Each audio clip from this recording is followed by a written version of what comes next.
At this point in my life, I'd been single for about 6 months after a messy breakup. I figured online dating might open doors I wouldn't find in everyday life. So I signed up for Match.com. My first date was a dud. Whatever spark we had over text didn't carry into real life. But the second girl, Rita, felt different. Our conversations were exciting, natural, and full of chemistry. She had dark hair, striking eyes behind glasses that gave her a sultry, secretary-like vibe. After a week of texting, I felt comfortable with her in a way I hadn't expected from online connections. It was a rainy Friday night when she messaged me. "I just want to stay in and be cozy, watch a scary movie, but I'd like some company." I suggested she come over. We'd pick a scary movie on Netflix and split a pizza. She lived nearby, she seemed like a normal, sweet girl, and it felt like a chance worth taking, even though we still hadn't met in person. Rita showed up about half an hour later. In real life, she was much quieter than the text messages we exchanged. I just thought she was a bit nervous, and that's totally understandable, as I was definitely a little anxious myself. We hung out in my room, talking and eating pepperoni pizza with the TV murmuring in the background. There were odd, long silences, but I tried to keep her comfortable. She was gorgeous and gave subtle signs of interest, but she was reserved. I didn't want to blow it by rushing anything. She was totally hot, and I definitely wanted this connection to progress. As the night wore on, her words dwindled until she simply drifted off. She was out cold next to me. I tried gently waking her, speaking to her, shaking her shoulder, even flicking the lights on and off, but she wouldn't respond. Finally, I gave up, covered her with a sheet, and left the door open as I went to crash on the couch, falling asleep to watching SportsCenter. Sometime later, I woke up suddenly. My stomach dropped when I noticed my bedroom door, which I'd left open, was now closed. Rita's shoes were still by the front door. I slowly crept towards my room and pushed the door open. I was stunned to see her in such a way. She was standing on my bed in the dark, facing the wall. "Rita, are you okay?" I whispered. No response. I stepped closer. Suddenly, her head snapped toward me in a jerking motion, her eyes empty and hollow. "Rita, what's going on? Do you want me to drive you home?" She just stared, unmoving. Then, in the faintest whisper, "Don't touch me. Don't touch me, please."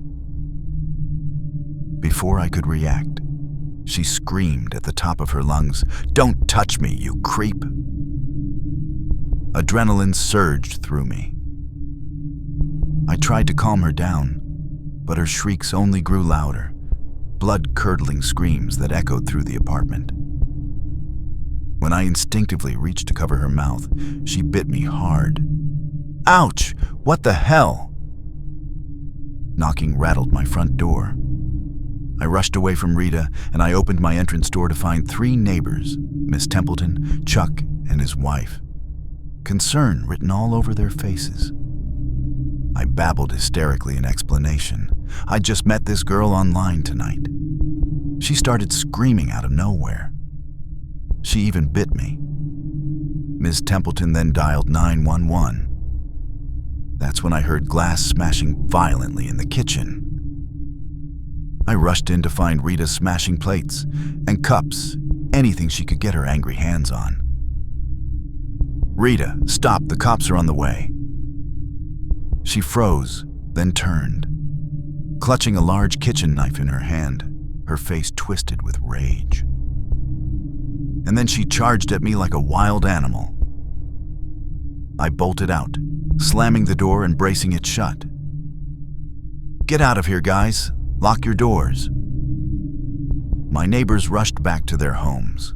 Rita thrashed and screamed on the other side of the door, yanking at the knob until suddenly, silence. I let go and sprinted down the stairs, bursting out of the building just as the police arrived. After I explained, they went up and quickly removed her. She didn't fight. She didn't even speak. But as they walked her past me in cuffs, she smiled and winked at me with a sadistic, creepy stare. It sent chills down my spine. I chose not to press charges, on the conditions she never contact me. She thankfully didn't. I never seen or heard from Rita again. They said Match.com was the wiser choice than all the other apps like Tinder. I don't know about that. I guess I'll find out and see.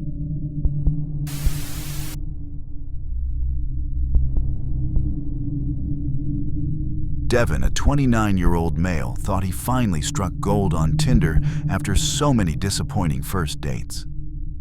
Her name was Sabrina. Her profile was stunning. Long blonde hair, green eyes, a smile that could melt steel. Her bio said she loved horror movies, hiking, and late-night drives. The messages were better than anyone he had ever talked to on the app. She was witty, flirty, and always online when he was. Their chats went late into the night, building that addictive rush that makes you think, this is it. This could be the one. But something was off. They talked for weeks, endlessly. She always dodged video calls. Her phone camera was broken. Every time he asked to meet, she had an excuse. Family emergency, car trouble, too busy at work. Still, the connection felt real. And when she finally agreed to meet, Devin's excitement drowned out the red flags. They chose a quiet bar just outside of town. Devin got there early, heart racing, scanning every face that walked in. Minutes passed, then half an hour. No Sabrina. Finally, a figure approached his table. Hoodie up, shoulders hunched. Definitely not the woman in the photos. Devin? The voice asked in a masculine voice. Devin blinked, confused. Yeah? Can I help you? The hood came down. A man in his late 30s smirked across the table. I'm Sabrina, he said. Devin laughed nervously, waiting for the punchline. But the man's eyes stayed locked on him, cold and unblinking. Wait, this is some kind of joke, right? Devin asked. The man shook his head slowly. All those nights you stayed up talking to me, pouring your heart out. That was me. Devin's stomach turned. You lied to me. You pretended to be someone you're not. The man leaned closer, lowering his voice. I didn't lie. Sabrina is me. That profile, that was just a mask. You weren't in love with the pictures, Devin. You were in love with me, and I know you felt it too. Devin stood up, chair scraping the floor. This is crazy. I'm leaving, psycho. I don't swing that way, pal. But the man's hand shot out, gripping his wrist with surprising strength. His smile widened. You can't just walk away from this. From us. We're perfect together. Devin yanked free and bolted out of the bar, his heart pounding in his throat. When he got home, deleted the app, blocked Sabrina's number, and took a deep breath. For a week, silence, relief. Maybe it was over. Then, late one night, his phone buzzed. A text from an unknown number. You don't have to be scared of me, Devin. You already told me everything. Your first kiss in the 5th grade. The time you stole a chocolate bar from the store when you were 10, but felt so guilty you paid the next day. That time you cheated on your girlfriend in high school, and you felt it was the biggest mistake of your life. We have a bond of trust, Devin. Devin froze, staring at the screen. Another message came through. Look outside. He pulled back the curtain. Across the street, under the yellow glow of a streetlight, stood the man in the hoodie, smiling, watching and also waving pleasantly. The man started walking across the street and toward Devon's building. Devon's heart pounded so hard, he thought it might stop. He shut his curtains quickly and called the police. He explained to the dispatch that a man was stalking him, and the individual came to his apartment. The police were on the way. Devon's phone buzzed again. "Don't lock the door. You always forget to, remember? Just like you did last Tuesday." His blood turned to ice. He had forgotten that night. No one could have known. Devon ran to his front door and made sure it was locked. He just sat there patiently looking at his front door in worry, hoping that no one knocks but the police. Then moments pass and he hears it. Devon's heart sank into his stomach. "Police, open up!" Devon felt relief and opened the door. Yes, it was 2 officers to help. But quickly Devon felt sick to his stomach as he sees sight of one officer holding a pair of his underwear. And the other officer had a poorly created Photoshop picture of Devon and his stalker together, as if they were a couple, romantically. The cops said both items were taped to the front door of the apartment building. Devon was stunned and disgusted. He just stood there in shock looking at his underwear in the police officer's hand. It was the most disturbing thing that has ever happened to him in his entire life. He never used the apps again and moved out of that apartment the next day.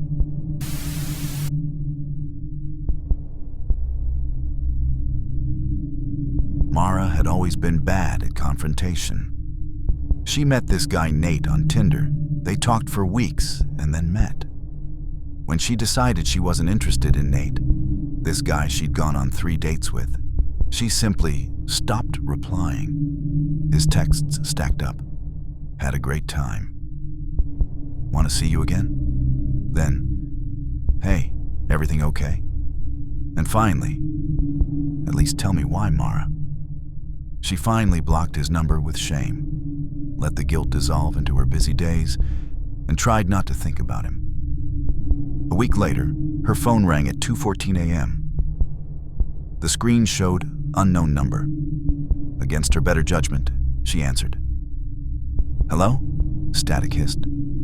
Then, low and broken, a voice. "Don't forget me, Mara." Her stomach clenched. It was Nate's voice, but warped, dragged through some filter of distortion, like it was echoing from a broken speaker underwater. She hung up instantly in fear. The next night, same time, same number. She didn't answer. She blocked it. The following night, it came again from a different number. He wouldn't give up. Every single night, no matter how many times she blocked, a new number found her. Always in the late hours, always when she was trying to sleep. Finally, she silenced her phone before bed one evening. She knew the calls would come again, but she just needed a good night's sleep. To her surprise the next morning, no missed calls, no voicemails, no texts. Relief washed over her. Maybe it was finally over. She went to work at her medical clinic that morning, feeling lighter, telling herself she'd be direct and honest with anyone she dated from now on.